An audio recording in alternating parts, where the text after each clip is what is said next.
like asking the question, well, what is an algorithm? Break it down for me. Or what is the internet? Tell me what the internet is and define it for me, right? Most of us have an idea of what it is and how we can use it. That's the more important thing, in my opinion, right? Because you don't need to understand the guts of the internet to be able to use the internet. Okay, this episode blows my mind. I know a little bit about NFTs now, and you will too after this episode. And it's funny. I was like, okay, Kristen, talk to me like I'm a 5-year-old for about 20 minutes.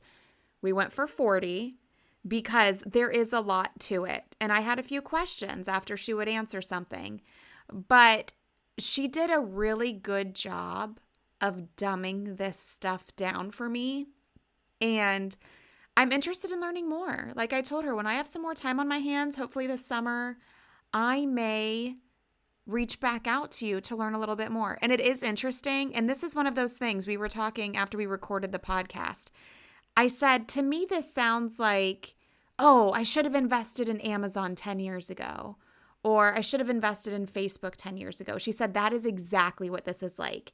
It's like the stock market, and this is an online stock market, and the NFTs are in their infancy. So you got to start now. So we got to start understanding what the hell they are. And that's what you're going to learn in this episode. So here is Kristen Roberts. Ever wonder how some people seem to get a ton of media coverage and you don't? Welcome to Become a Media Maven, where TV reporter, host, and news contributor Christina Nicholson shares years of media experience to help you get the media attention you and your business deserve. And now, to help you master your media coverage, Christina Nicholson. Kristen, welcome to Become a Media Maven. Hi, I'm so excited to be here. Thank you so much for having me. I'm excited to have you because I have no idea what you are going to talk about. So you're going to pretend that I am a 5-year-old. Like a babe in the woods, right? Yeah. For the next 20 minutes or so, pretend I am the dumbest person you've ever met, because when it comes to NFTs, that is what I am. So first, break down what the hell they are. And then I'm probably going to have a lot of questions after you just tell me what they are. Yeah. And so I like that question because a lot of people, for the most part, we hear what the definition is. And so when people ask me that, I usually say, well, what do you want to know about them, instead of asking me what it is? Because I tend to say, I can tell you it stands for non-fungible token. I can tell you what non-fungible means. I can tell you what a token is. But you still may not be any closer to understanding what the purpose is of them, right? I'm still not after you told me that. You're exactly, right? So right. really, it's kind of like asking the question, well, what is an algorithm? Break it down for me. Or what is the internet? Tell me what the internet is and define it for me, right? Most of us have an idea of what it is and how we can use it. That's the more important thing, in my opinion, right? Because you don't need to understand the guts of the internet to be able to use the internet, right?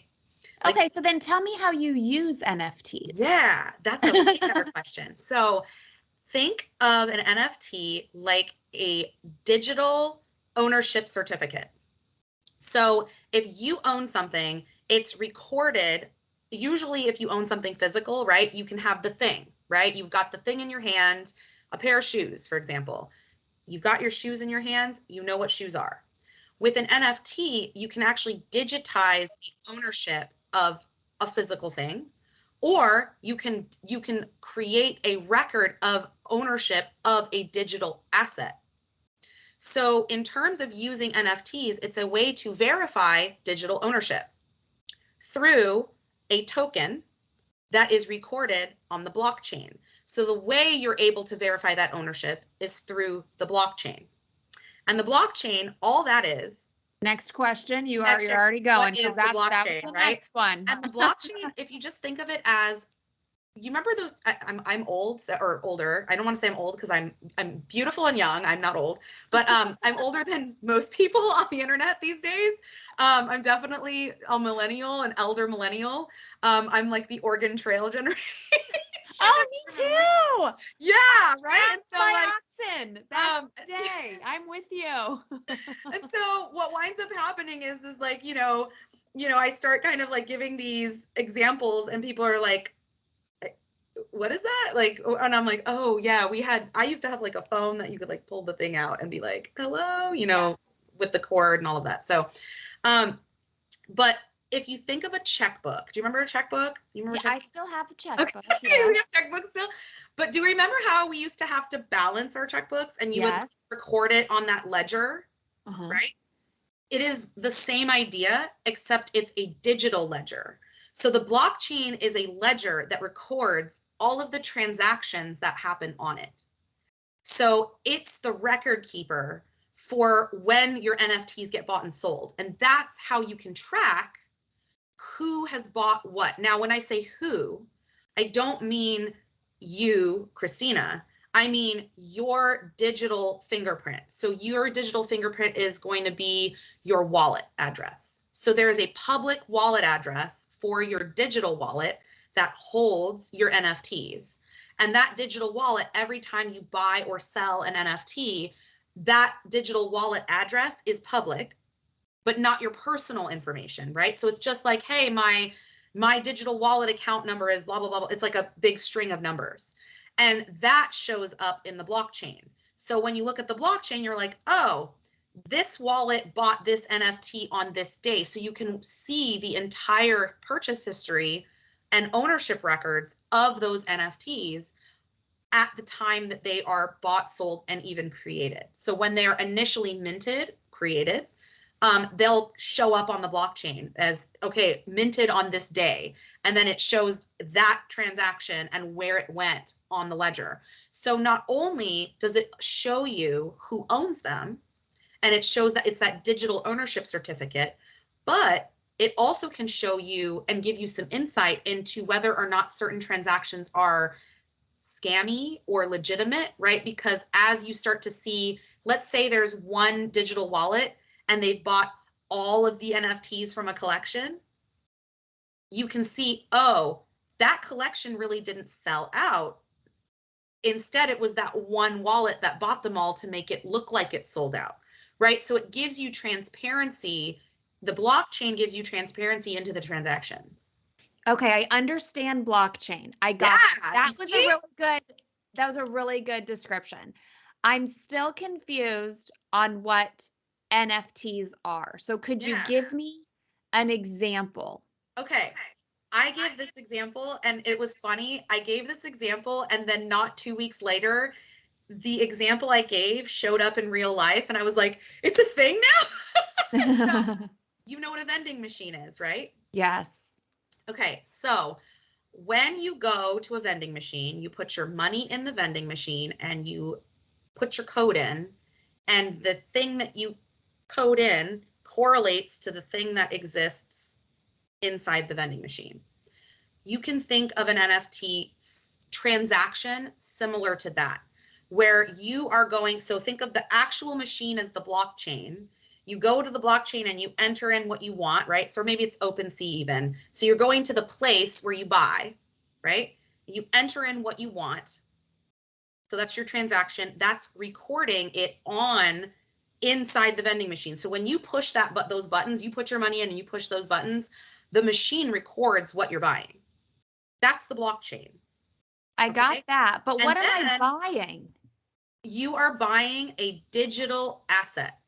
So the digital aspect of it can be affixed to certain things in different ways. So the important thing for you to think about is it's a digital asset. So the digital asset can be correlated to a real thing or a physical asset, or it can just be the digital asset that you're buying. So anything that can be digitized can be an NFT. So I have an online course. Is that an NFT? I am so glad you said that. Okay, so the way businesses are using NFTs in connection with things like courses and websites and stuff like that is access pass. So when you sell a digital course, typically you sell through like a third-party provider, like the transaction occurs through Teachable, whatever, and then you host your content on those sites. And typically when somebody buys, they get a, like, congratulations, you bought, here's your login information. And then they log into that site. Imagine if you didn't have those third-party middlemen. Instead, if they buy your NFT and you have a Web3 capable website, meaning the site will lock into your digital wallet. So that's what Web3 means, Web3 enabled. It just means that your website has the capability of reading the fact that you have a wallet and what's inside your wallet. You go to the website and you say, hey, I want to log into this program or this course. I want to access this course. So they go to your website. I want to access, click the button, access here. We need to verify that you own the NFT, and they will read your wallet and see that that NFT is in your wallet. And then you will be granted access to your content without needing it to be through Teachable or through these middlemen companies. Okay. And the cool thing about it is so you're probably going, well, we can already do that through Teachable. Why do we need an NFT to do that? Right? So it's like, well, why do we need this? Why? I like my third party. It works. What makes the NFTs a superior delivery method of that content? It makes it superior because right now, the way we're doing things in Web 2 with these third parties where they're hosting our content is when people are granted access because they buy, right? So they buy your course and then you're given the access information. That access information, you're just trusting that they're not going to give it to somebody else. You're just trusting, there is a degree of trust there, right? Because yes, your terms and conditions say you will not do this and this, or yes, you say the IP belongs to you. Yes, they can, but that's all action that you have to take and things that you have to monitor. People are more likely to protect something if it's making them money. And NFTs have the ability to do that because not only are you giving them this digital asset that is used as a ticket almost to enter into your content, to access your content, that digital asset has its own intrinsic value. And so when people own the NFTs, if you only issue a small number of them, now those are the only people who have access to your content. So let's say they're done. They're like, hey, I did all of your videos. It was great, but I don't really need this content anymore. Now they can sell the NFT themselves, make money off the sale of that NFT, and you can get a cut from that sale. Oh, so it's almost like they're an affiliate after that. Oh, without needing all of those programs, and it's programmed into the smart contract to automatically divvy up that money so you don't even have to deal with it. Okay, so I get that example, but I've heard of NFTs, like I heard somebody turned a tweet into an NFT. Yeah. And I'm like, why don't you just screen grab it and then you have it? Like, I don't understand. That's a great question. So that's what you're actually asking is, what are the different types of NFT projects that are out there? Yes. Thank you. Okay. So what you just mentioned is one that, they're called different things. So when we just have, and I don't want to say just, but when we have art that is digitized, that's kind of what we're talking about here. Like you could screen grab it, turn it into an NFT and sell it, right? And I think that was Jeff Dorsey's first tweet, right? It was like his first tweet that he turned into an NFT and then tried to sell it. And so those tend to be tied to nothing in the real world. Those tend to just be what I call clout NFTs. So people that buy them go, I got the first one. They're often known as PFPs, profile pictures, where people can use them as their, avatars. So like, hey, I bought this Bored Ape, for example, because I want to show that I have it. But the NFT world is really kind of similar to the stock market in a lot of respects. I don't want to say it is because NFTs can actually be a security. They can be an asset. They could be an artwork, a collectible. So there's all different ways you can categorize NFTs depending on what the NFT's purpose is. So if the purpose of the NFT is just to show that you have it, then yes, I agree with you. Those are kind of like, well, why not just screen grab it? Why not?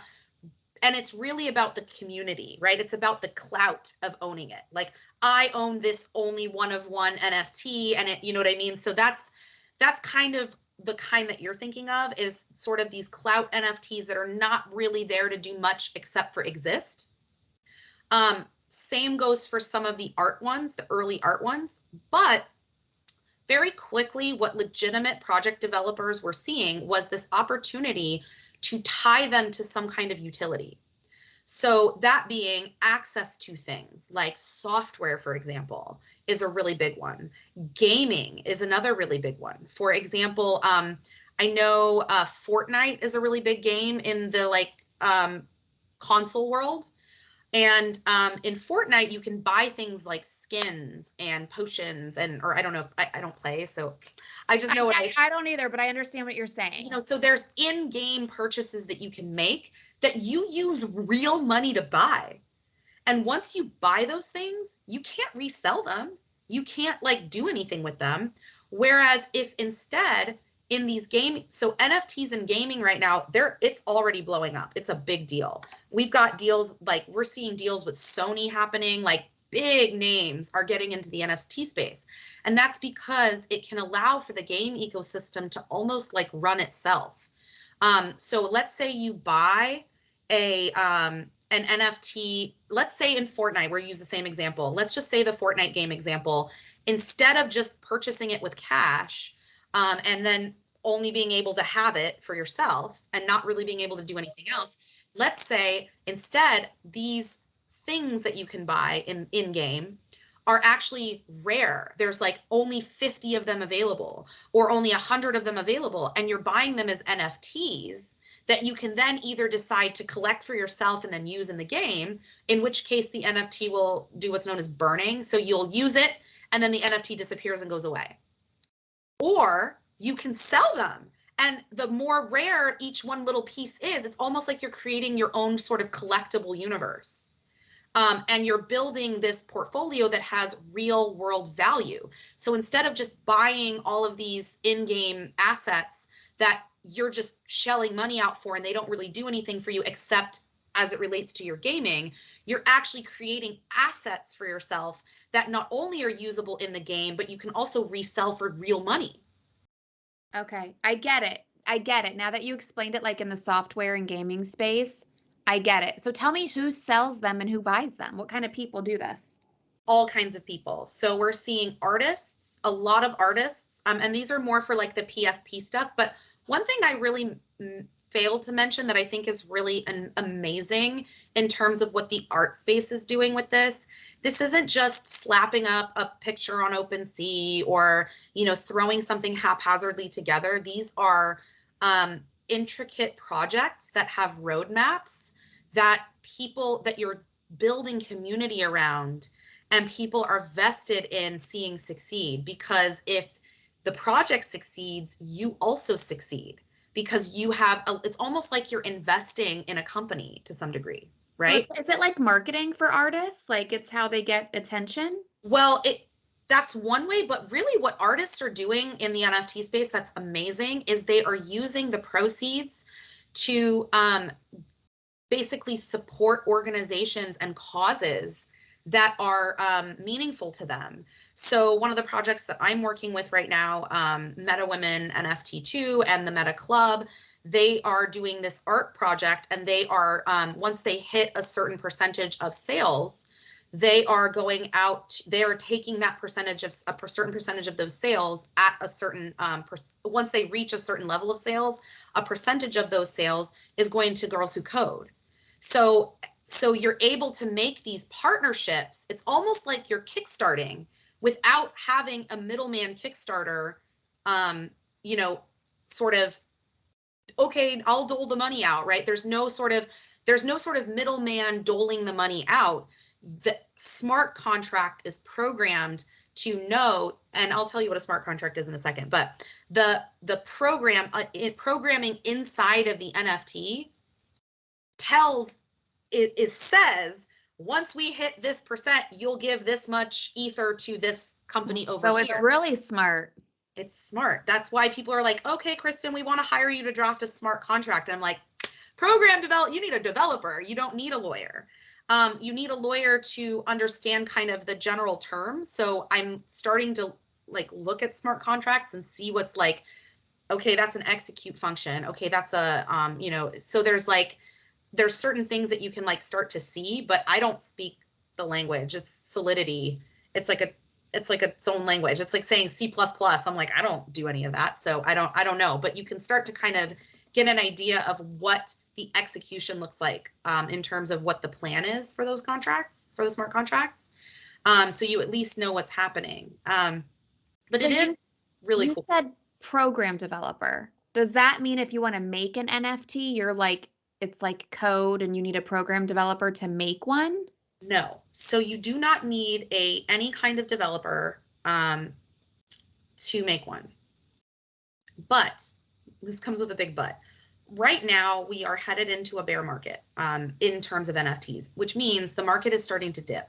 And people are getting, and this is because there are a lot of scams happening. This is kind of like the .com boom we saw in the 90s when there were just all these websites out there, right? It was like .com, and everyone was buying up all these sites and selling them off and making all this money, and then it just burst and it crashed. So I've been saying from the beginning that this is the beginning of this technology. This is not the end iteration of this technology. And so the reason I've always focused on things with utility as opposed to just sort of social clout and things like that is because utility at least ties you to something tangible that you're getting, whereas the other types of projects are relying on the interest of the community at large. And so once you start to lose trust of your community, that project is going to bottom out. And so with a lot of these art projects we're seeing a lot of them flop, or even some projects tying themselves to utility where the utility hasn't been developed yet. We're seeing a lot of that where, if you buy this NFT, we're going to develop this software because we're using that money to kickstart, right? So we need that money in order to pay our developers to develop this next step of the platform that we envision will look like this. That has been, that's where we're seeing people getting upset, because it's sometimes what happens is the project will mint out or sell out, and all of this money will go into the treasury. So there's like $1 million worth of ether in the treasury, and the owners will just take all the money and then rug everybody. And that's called a rug, basically, where they just disappear and then the project goes away. And so we're seeing that happening more and more, and people are starting to get squirrely and scared, rightfully so. There are still really good projects that you can invest in, but you have to really do your due diligence. Doing that due diligence into the team. Are they doxed? Meaning, do you know who they are? Are they saying who they are as people so that you can actually sue them if they rug you, right? Because there are lawsuits right now happening. The DOJ is going after people for wire fraud now, for doing this kind of slow rug. Or rug pulling people. And so, I want to invest in projects where I know who's behind them. I want to invest in projects where the utility is pretty clear. It's not some like pie in the sky, maybe this is going to happen. There's already pretty clear steps that this technology already exists, and things like that. But that's not to say that you're never going to get scammed. And so you That's have life. to be diligent. I mean, that could happen offline too. And it happens online, right? I mean, it happens even in, you get you buy a program and you're like, man, I feel like I was scammed because I don't feel like I got, so I really do think we need to toe the line between, is it a scam or did you just not get what you thought you were hoping to get, right? So there is sort of a range, I think, in terms of this sort of thing happening. But no, you do not need a developer to throw something up online, but to do a project in a way, if you're trying to make money, which if any artist tells you, oh no, I don't care, I just want it out there, I'm like, then just put your art out there. Don't do an NFT, because NFT projects will follow you. So if you just throw a project up on OpenSea, and OpenSea I'm referencing because it is the largest user base. There's also Solana, there's other ones. But I like in this space, like I mentioned, this technology is in its infancy, early stages. When you are an early adopter of tech, it is imperative that you follow the trends, that you be a sheep. Don't be a maverick. Don't go out there and be like, oh yeah, can you make money, make millions of dollars on your first project just putting 5 art pieces up online? Sure. Is that going to happen?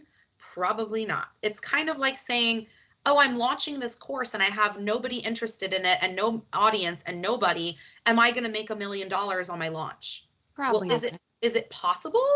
I mean, sure. Is it likely?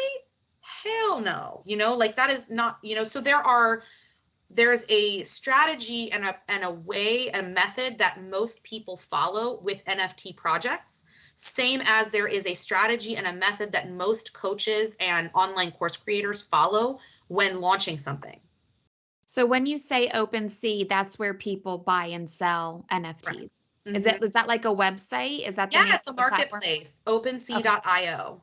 Okay, it's Yeah. a marketplace. Got it. Yeah, Now, it's like I an have NFT marketplace. software. I have software called Podcast Cloud, and people buy it through a subscription. They either subscribe to 6 months or 12 months. So it sounds like I could create and sell an NFT to give people access to Podcast Cloud. Potentially, it depends on if the web access or the webhooks will allow you to program that in if it's Web3 enabled. Okay, like the technology on the back end And has that's to why fit. you need a developer. So typically Got the it. way these projects with these NFT projects work is you test the market. So you build community first, right? It's kind of like a launch, right? Yeah. So think of launching anything. When you launch something, you want your community there. If you all successful NFT projects have a greater chance of being successful if you already have an audience built in. So in my opinion, this is right for like influencers and creators that already have large audiences and large followings. But you also have to be careful because a lot of these influencers are doing these sort of slow rugs and pump and dump schemes where they'll like build something up and get their whole audience to buy, and then they buy and then they're like, peace, like thanks for the money.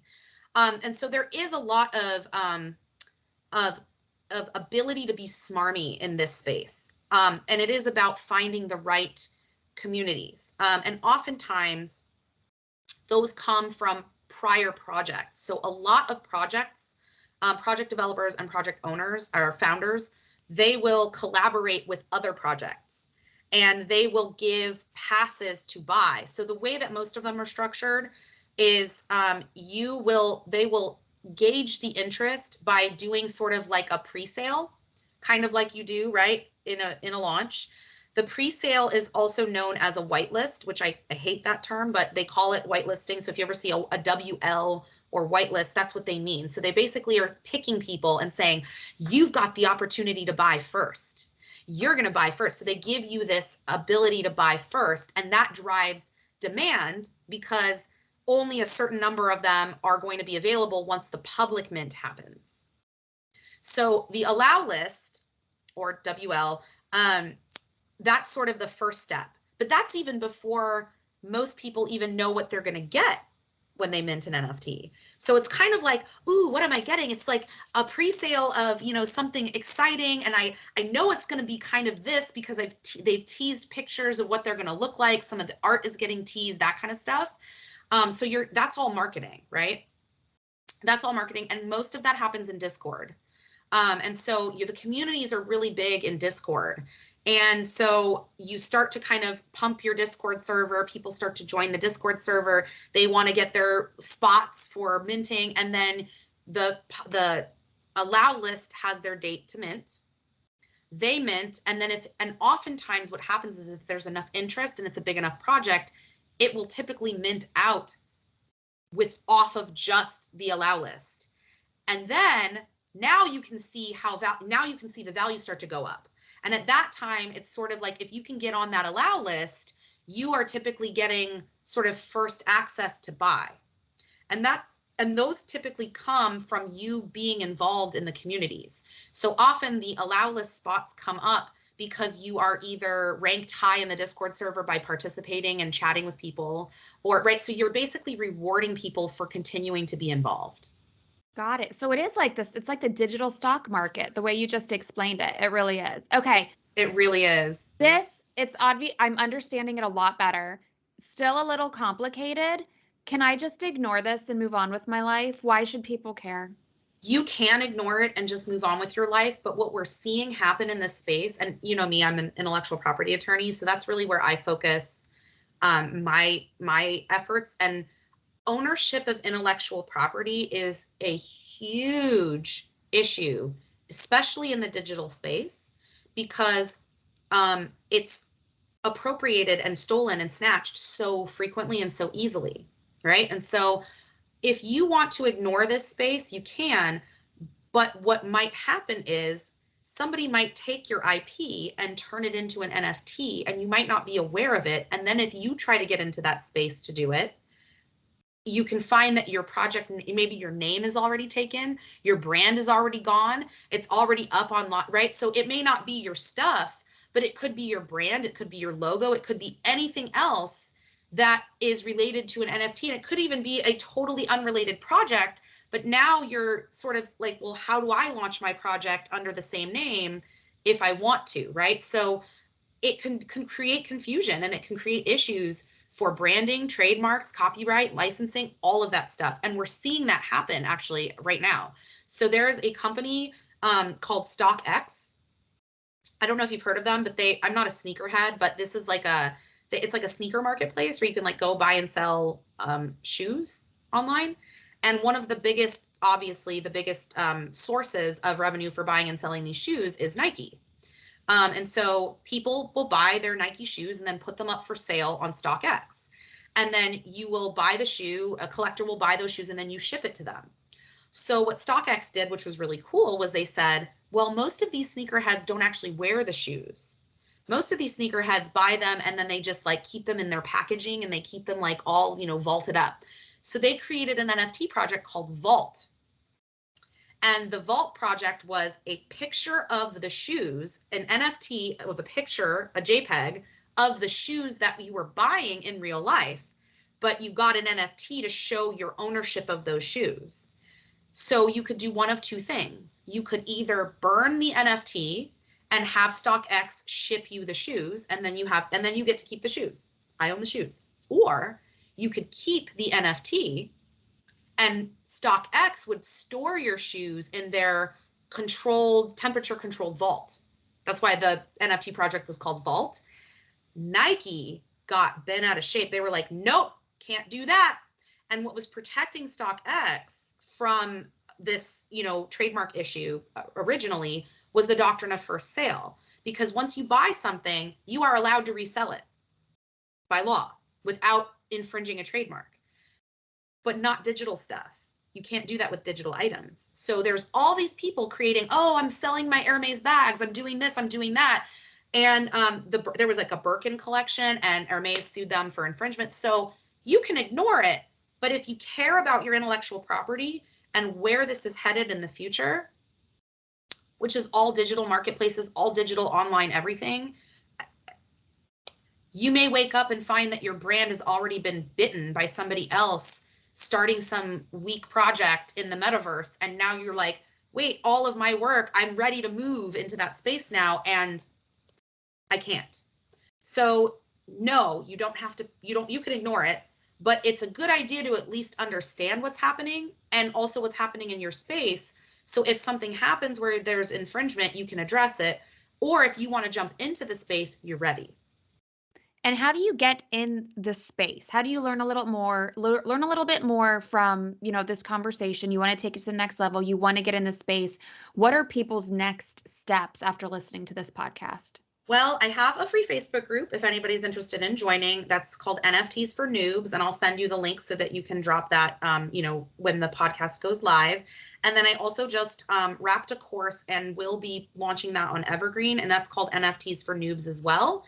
And that walks you through, it gives you 6 one-hour lessons that basically just gives you the full background on everything that we just talked about today. So use cases, it goes in more in depth, how they're being used across industries, where we're seeing them, where they're going in the future, how to keep yourself safe, how to spot scams. All of that is in that course. That's amazing. Have you personally, so you are an intellectual property attorney, so you help people protect their shit on the blockchain or in the blockchain? In the metaverse. In the metaverse. And also in real life, right? So and in real, yeah. I mean, life. everywhere. Now, do you have any NFTs? Have you created, bought, or sold any? Okay, tell me. I am more of a, so I am actually going to do an NFT project, but I am working through a roadmap that makes sense. So again, this is all about project building. So if you need to have a plan, you can't just, here you go, right? To create and sell one. Exactly. So Okay.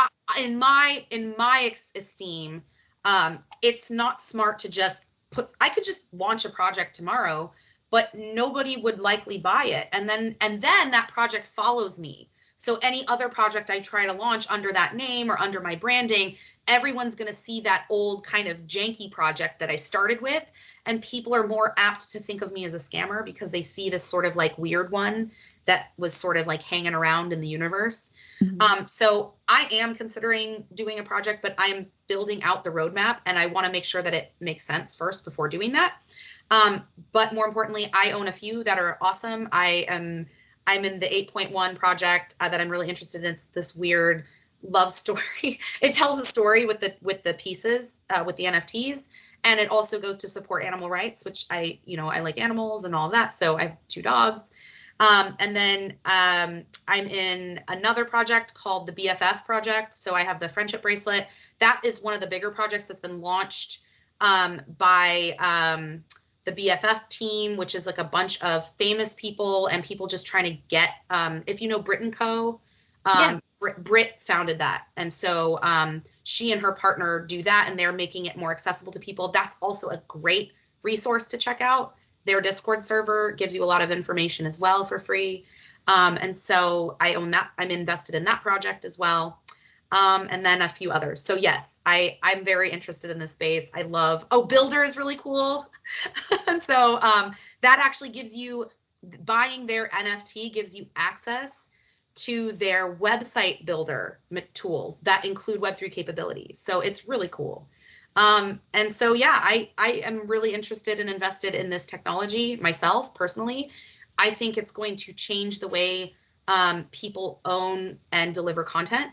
And we're already seeing it happening. And I definitely think there may be some tweaks and changes along the way, but I do see this as truly the future of these things. And is the end goal to make money? I think so. Like when you're done with these NFTs, like when you're done using them or having You sell them. you sell them. Sell them So and make money. it's just, so it really is like investing in the stock market. You're just using, I guess when you invest in the stock market, you buy stuff and then you just wait patiently. With these NFTs, you buy them, you use them, and then If you want to use them. Sometimes you don't have to use them.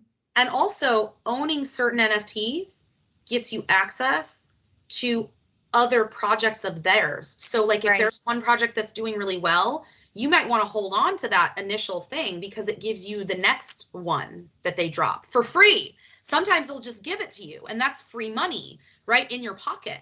And as those increase in value, so like right now, one of the ones that is worth the most is in my portfolio is the BFF one. And that BFF token is worth 1 Ether, which is a little over $2,000. Okay, hold on. We didn't talk about this. So that's like the money in the blockchain and Ether? Ether is a type of cryptocurrency. Oh God, that's a whole other can of worms. Just think of it as digital money. Okay, that's digital easier. Money. Digital, it's the same. So if you go to Europe, you're not going to pay with dollars, you're going to pay in euros. Yeah. But you're not like, I don't know what a euro is. You're just like, oh, it's that country's currency. So think of it the same way. Certain NFT projects are bought with certain cryptocurrency. Most of them are purchased with Ether, but that's not true anymore. A lot of them, now there's like Sol, and that's on Solana. So it depends on what blockchain you're doing business with. And it depends on what project you're investing in. So yeah, and by the way, none of this is legal or financial advice because the government is trying to crack down on people providing help to others because they're like, this is like securities work. We don't want just like anybody. I bet the government is so confused right now. Oh, they're panicking. They're like, what the hell is this? How do we regulate it? What is going on? They're panicking, and they don't always have the best people advising them in those positions.